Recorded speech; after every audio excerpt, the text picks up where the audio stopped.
Now let's focus for a while on Maurice Strong and his incredible impact on the planetary scale green and clean agenda.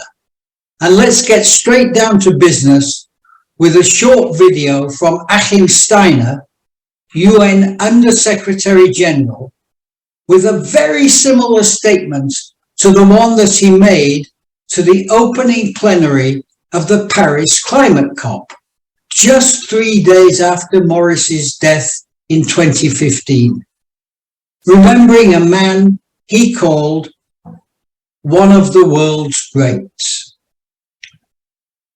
Maurice convened the first ever international expert group meeting on climate change, a clear demonstration of how he was way ahead of the curve. He shepherded in a range of vital global environmental governance processes, from the original Rio Earth Summit, Agenda 21 and the Rio Declaration, to the launch of the UN Framework Convention on Climate Change and the Convention on Biological Diversity.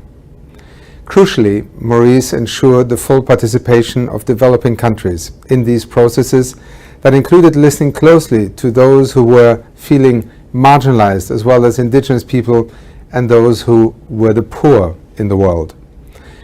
He was also a champion of nature-based solutions. He always saw the human species as part of the greater natural whole. He always identified the incredible capacity of nature to provide answers that even the most sophisticated technology and science still cannot match to this day. It is also very welcome to see that leaders of the travel and tourism industry are getting behind the SunX initiative and are committing to climate-friendly travel, helping us to meet our climate goals. This is a step that I believe Maurice Strong would have welcomed. Maurice will be forever remembered for placing the environment on top of the international agenda at the heart of development, with people and the planet being an integral part of that agenda. His courage, his entrepreneurship, his brilliance will continue to inspire me personally, and I know many generations to come. It is on his legacy that many of us are building today, with the hope that we can address the great challenges of the 21st century with the pioneering work that he was so much part of. And now we can listen to Maurice himself, talking to BBC back in 1972 about the climate crisis. It has become apparent that today man's own activities have reached the scale where they are the principal determinants of his own future. For example, we are now today effecting more changes in the composition of the atmosphere, in the composition of the waters of the world, and even the composition of certain elements in our food chain.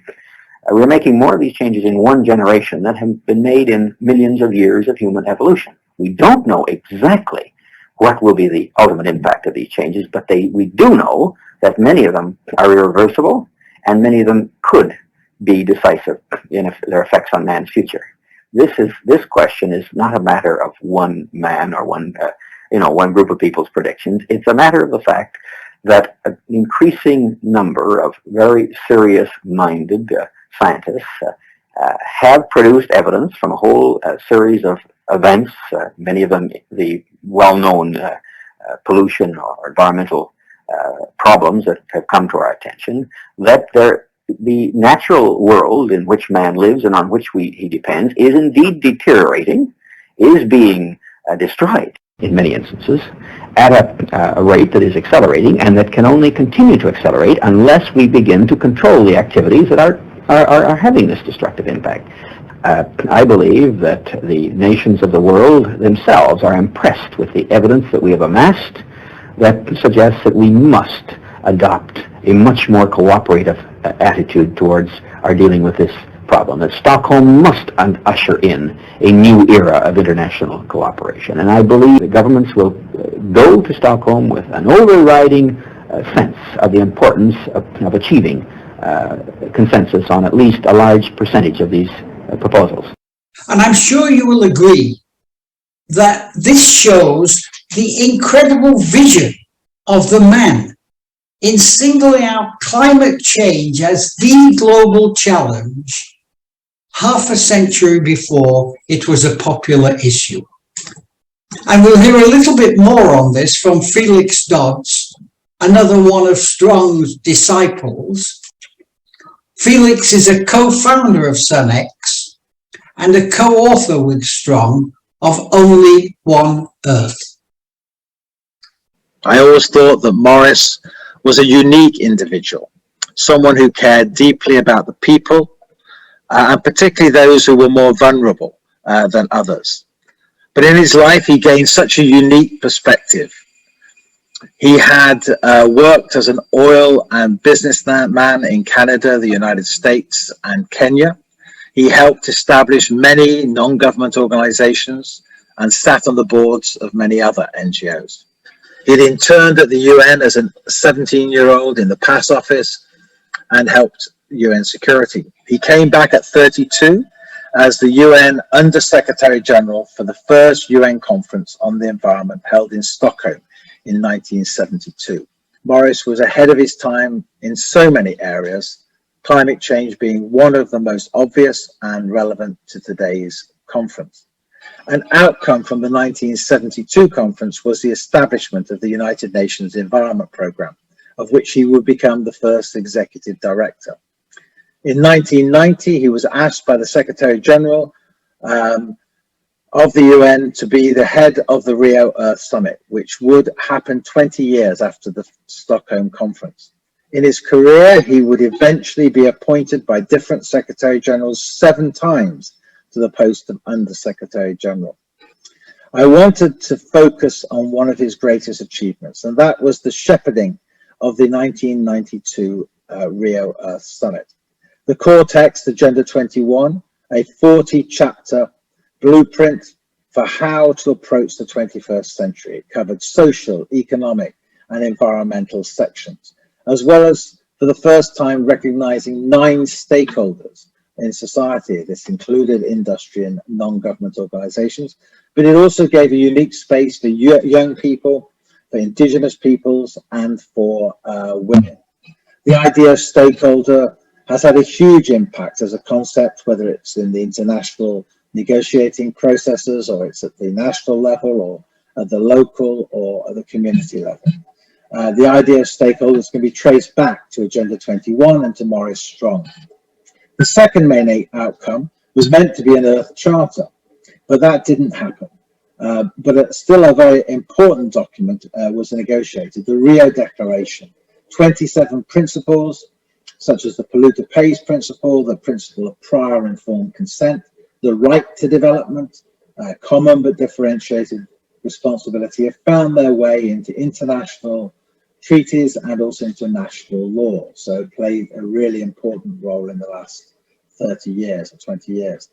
The third and the fourth outcomes were the 2 conventions on biological diversity and climate change. Finally, I had the pleasure of working on what would be Morris's final contribution to a book, Only One Earth, which takes the reader from the 1960s to the Rio +20 summit in 2012.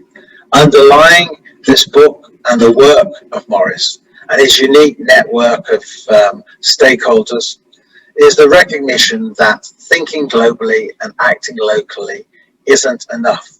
We need to think and act at all levels and in all aspects of our lives if we are going to live sustainably on this only one earth. Thank you very much. Thank you, Felix. And now we're going to hear from Jinfeng Zhu, the Secretary General of CBC GDF in Beijing. CBC GDF is the China Biodiversity Conservation and Green Development Foundation, and it's one of the most active and significant organizations of its kind in China.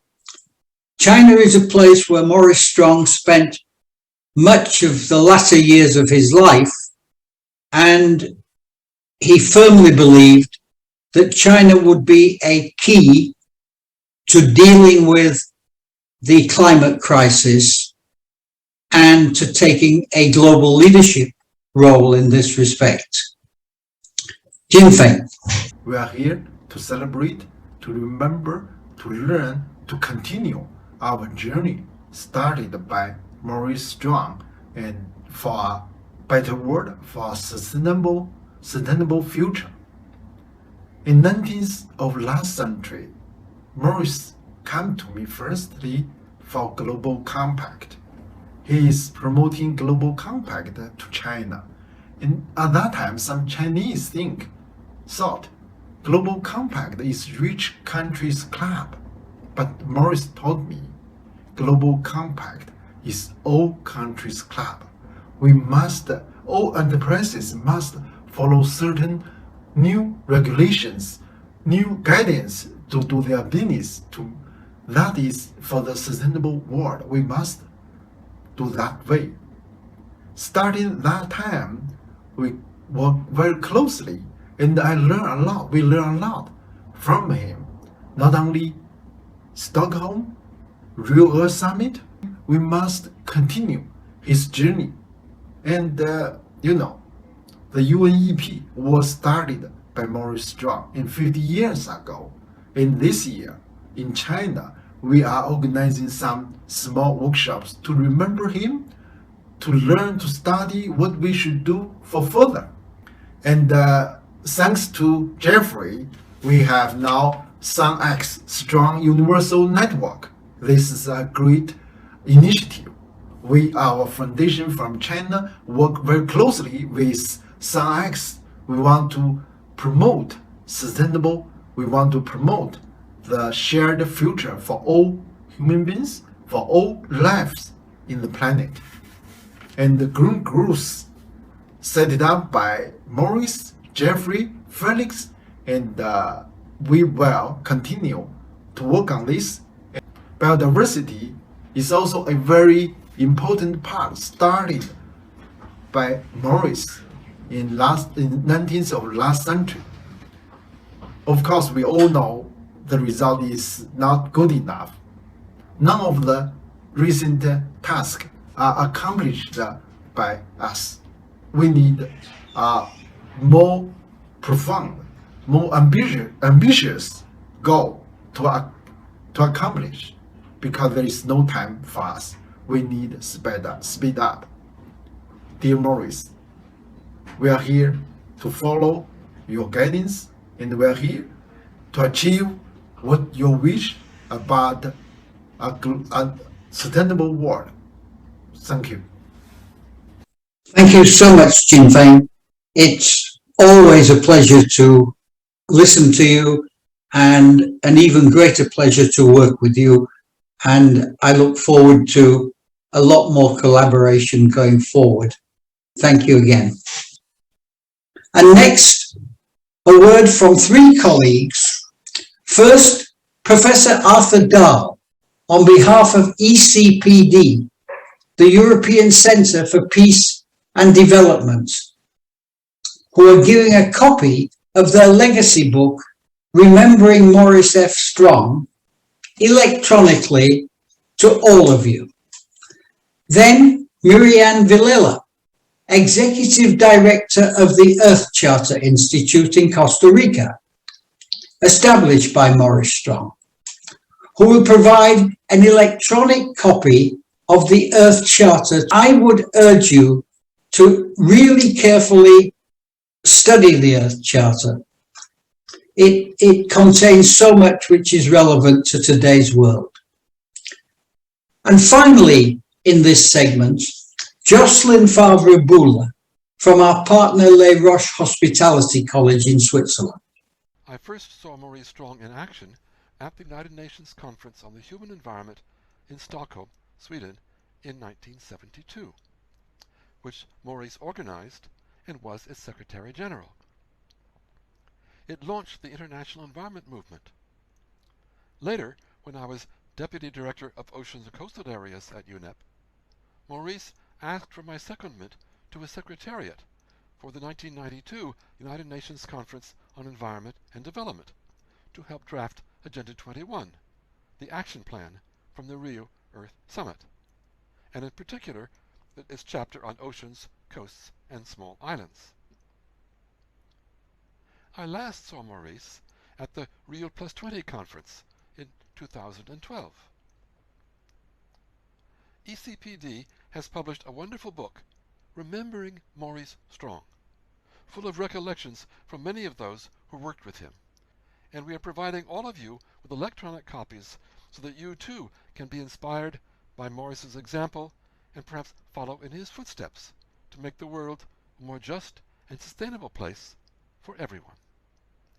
Warm greetings from the Earthshatter International Secretariat and our Education Center that is located here on the campus of the University for Peace in Costa Rica.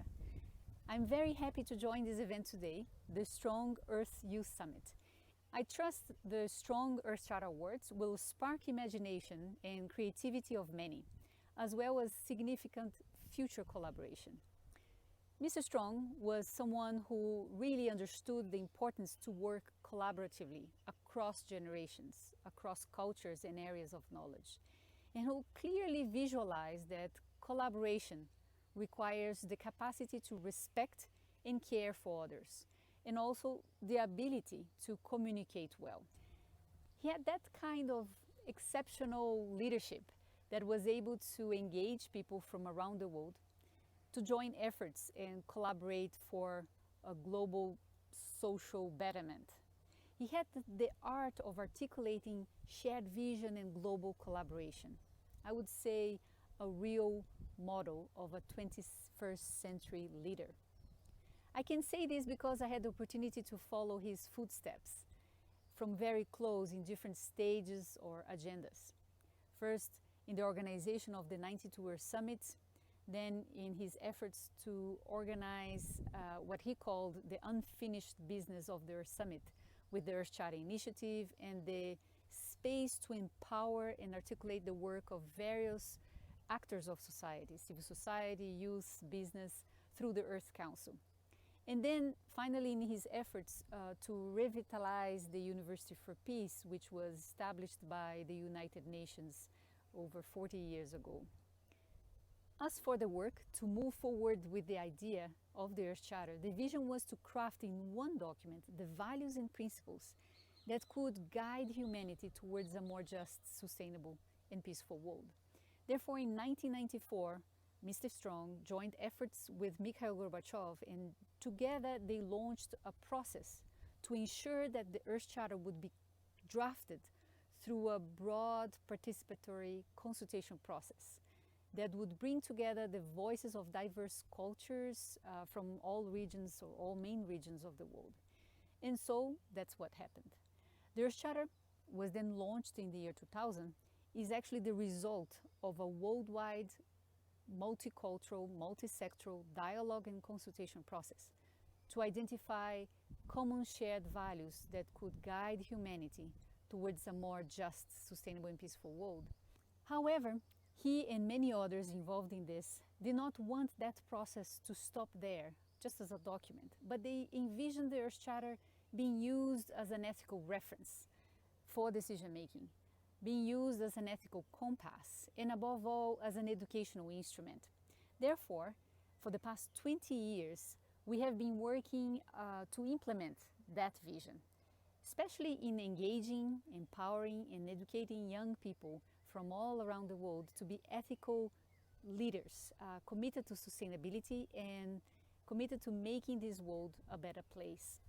Through our Education Center, the Earthshatter Center for Education for Sustainable Development, and our UNESCO chair that we coordinate here, we implement a Young Leaders program through a 10-week leadership, sustainability and ethics course that is engaging young people that are between 18 and 30 years old from around the world. And with this effort, we seek to expand young people's vision and consciousness regarding our interconnectedness and our interdependence with the large living world, our interdependence with the community of life, and also regarding how we ought to relate to one another in the large living world. I want to close out this session by taking a look at the impact that Maurice Strong had, very well described by Achim Steiner, but over a 25 to 35 year period between 1970 and 2015 when he died. And just to get a feel for the institutional framework that he put into place. If you look at the bottom left of this slide, you see that in 1972, Morris was the first Secretary General of the first Earth Summit, and an event he was called in to help save because it looked as though there was going to be an incredible clash between the group of 77 developing states led by India and the industrialized world, the OECD states, if you will. Morris rescued that summit. He made this visit to India to see Madam Gandhi, who was then the recognized leader of the group of 77. And he persuaded her, as I've discussed in an earlier session, to attend that summit. And her attendance, and she was perhaps the only head of state present in Stockholm, that made the summit successful. And Morris was able to broker the first set of agreements between the developed and the developing countries on the issue of the environment, and that incorporated at the time climate change. Immediately following that summit, the UN established its environment program in Nairobi in Kenya, UNEP, and Morris went out there and became its first executive director. And he stayed there for several more years, crafting the activities of UNEP to become, in fact, an environment agency for the UN. And if you move forward along this timeline and you see 1992, Morris's work hadn't stopped. He was instrumental in a whole series of high-level initiatives which culminated in the second Earth Summit in Rio, and that became really known as the Earth Summit. And it was based on a concept which he helped launch in the Brundtland Commission. Gro Harlem Brundtland, the former Prime Minister of Norway, was asked by the UN Secretary General to define sustainable development. And Morris was involved as one of the commissioners in her activity. And that was when they came up with the concept, which has persisted to this day, as a development that leaves the earth in the same state for our children as we found it in, basically. Arising from the Earth Summit in Rio, apart from the Rio Declaration, which set out a whole range of programmatic activities to support the concept of sustainable development, there were conventions on climate, on desertification, a whole host of children, if you like, of the Rio Earth Summit, which Morris put into place. The IPCC, actually, he helped create from the World Meteorological Organization and the UN Environment Programme back in 1988, a science-based independent program to try to give some clear statistical indication on the economics of climate change and the impacts of climate change, and to do it in a way that would give policymakers some clear guidance, because otherwise there were a plethora a whole range of studies being funded by advocacy people and by fossil fuel companies, academic institutions, at that time trying to calculate the impact. And the IPCC cut through all of this and produced a science-based, deliberately created activity to feed into the summit. The summit produced Agenda 21, which was, if you like, a roadmap for the 21st century. And I know at Rio, in the final stages, I met Morris in a corridor. I was then president of the World Travel and Tourism Council. And I asked him, what can we do to get over this message and messages coming out of Rio to the important travel and tourism sector? And Morris said to me, you should do an Agenda 21 for travel and tourism. And that's exactly what I did. I went back, I got hold of an old friend who's dead now, Professor Victor Middleton, and a bright young academic working with him. And we developed this program relating the issues raised in Agenda 21 back to travel and tourism. The academic Rebecca Hawkins did an enormous amount of research to make those linkages.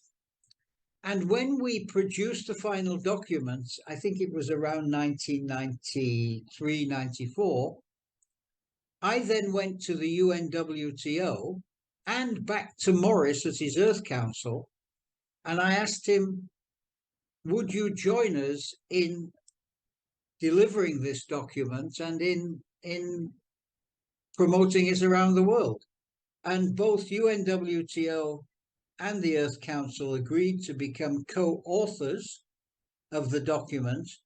And we then went to regional meetings in Latin America, in Africa, in Asia, promoting the findings of that document. And I have to say, I was very pleased when later Morris told me at some stage that this was the best articulation of Agenda 21 by any sector that he had seen. And then at the bottom of this list, you see the Earth Charter. You heard from Miriam Villela, who's been a confidant, who was a confidant of Morris for many years, and is now leading the Earth Council and the Earth Charter Institute in Costa Rica, how this was an effort by Morris to pick up the unfinished business of Rio. Because at these international conferences, there are so many items on the agenda coming from all countries in the world, and only so many of them make it through to the final documents. And Morris had a whole range of issues that he considered to be important. And at that stage, he was occupying premises in a nice chateau in Geneva. I went there several times. And also in that same grounds was the headquarters of the Green Cross organization, an environmental initiative that Mikhail Gorbachev had set up after he was ousted as president of the USSR, as it then was, which is today's Russia, the Union of Soviet Socialist Republics. And Gorbachev and Strong decided to collaborate on the Earth Charter, and they in fact introduced it together. They had the strong support of the government of Costa Rica, Jose Maria Figueras, the brother of Christiana Figueras of the UNFCCC, good friend of mine, and also of Ruud Lubbers, who was at that stage the Prime Minister of the Netherlands. And they created the Earth Charter. I've said it elsewhere. and I repeat it here, it is imperative that you download the Earth Charter and that you look at it and that you come to terms with its issues, its approaches, and the direction it's trying to set out for the planet.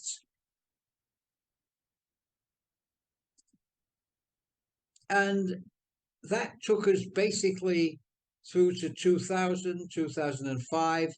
In 2000, the MDGs, the Millennium Development Goals, were created.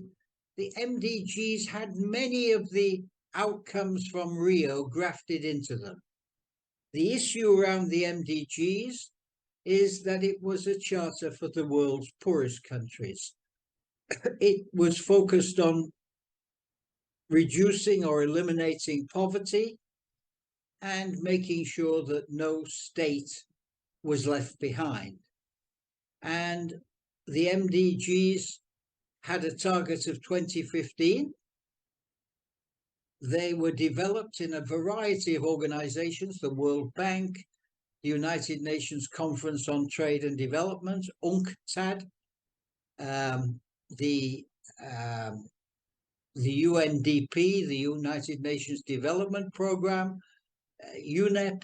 Many of these UN institutions picked up on the MDGs with their targets of reducing poverty for those people who were earning less than $1 a day by 2015. And it was a hugely successful program because in so many countries, it succeeded in raising the income levels of the world's poorest countries.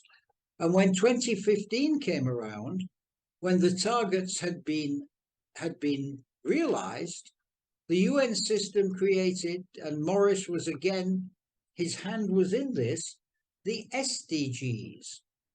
And the SDGs picked up on where the MDGs left off. Instead of having 9 targets focused on developing countries, it had 17 goals focused on everybody. That's the basic distinction between the MDGs and the SDGs, was the SDGs went beyond poverty and covered all aspects of human life on the planet. And they didn't just deal with solving problems for the world's poorest countries, but they also focused on the developed countries as well. And at the same time, of course, the COPs of the UNFCCC had been continuing since the mid-90s. I think we're up to COP 15. COP 15 might have been Copenhagen in 2009.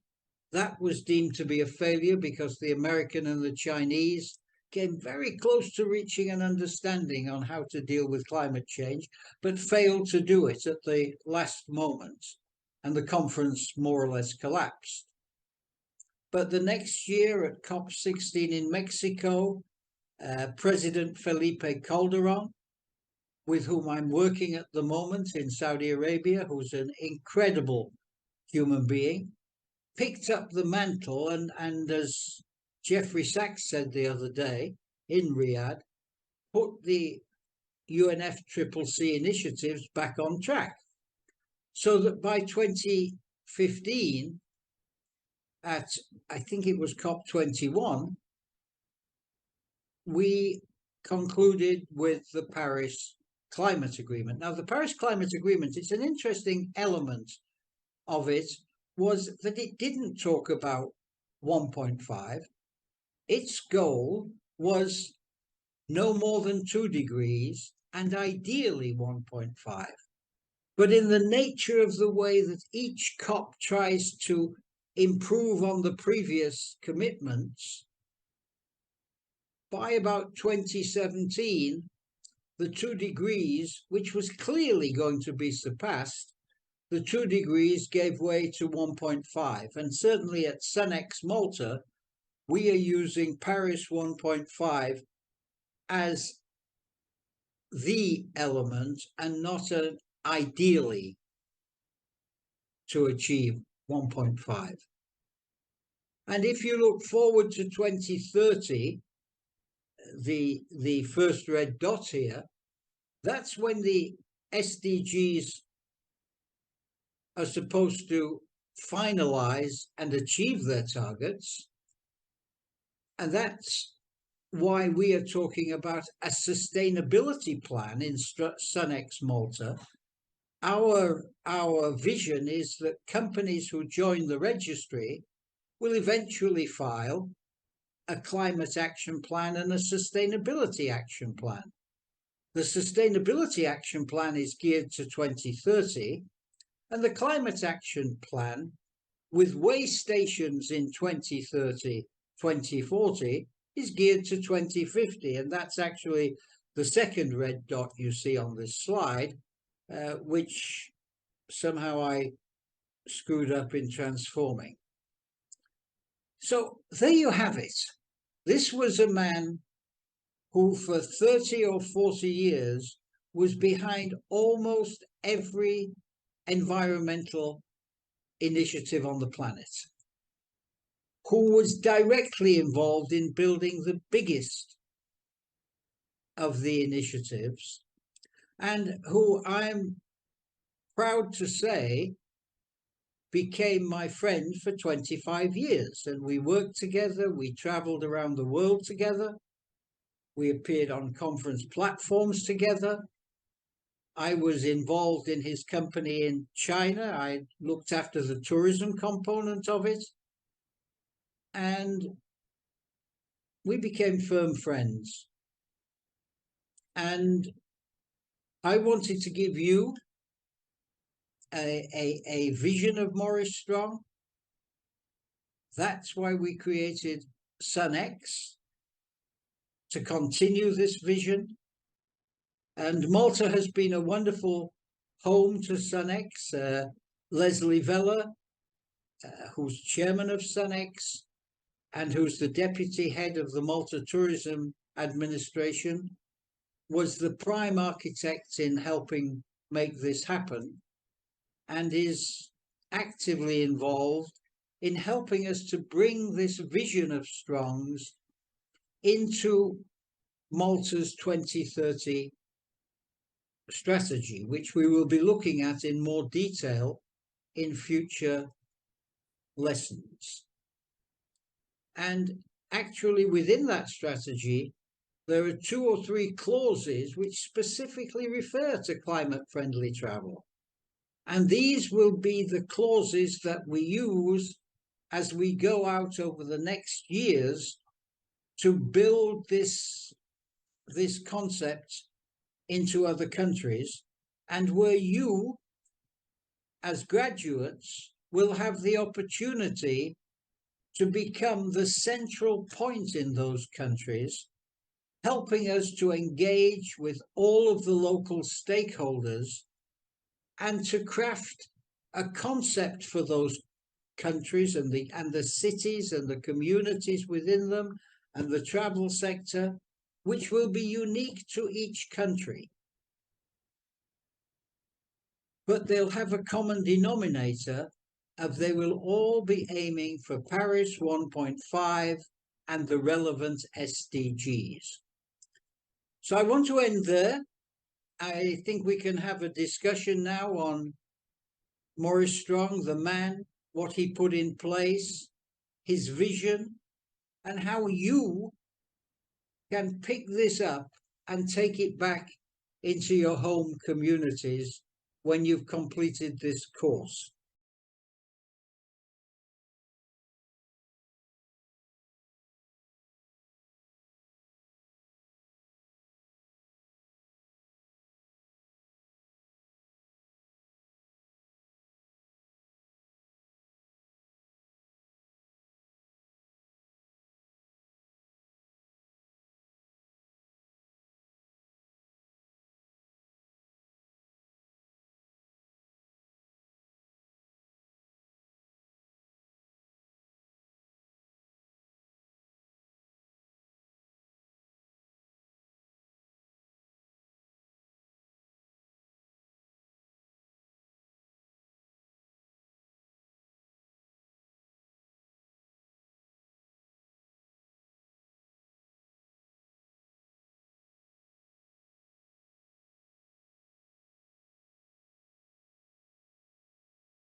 Our mission is to nurture future leaders who will disrupt tomorrow's hospitality industry through innovation and sustainable solutions.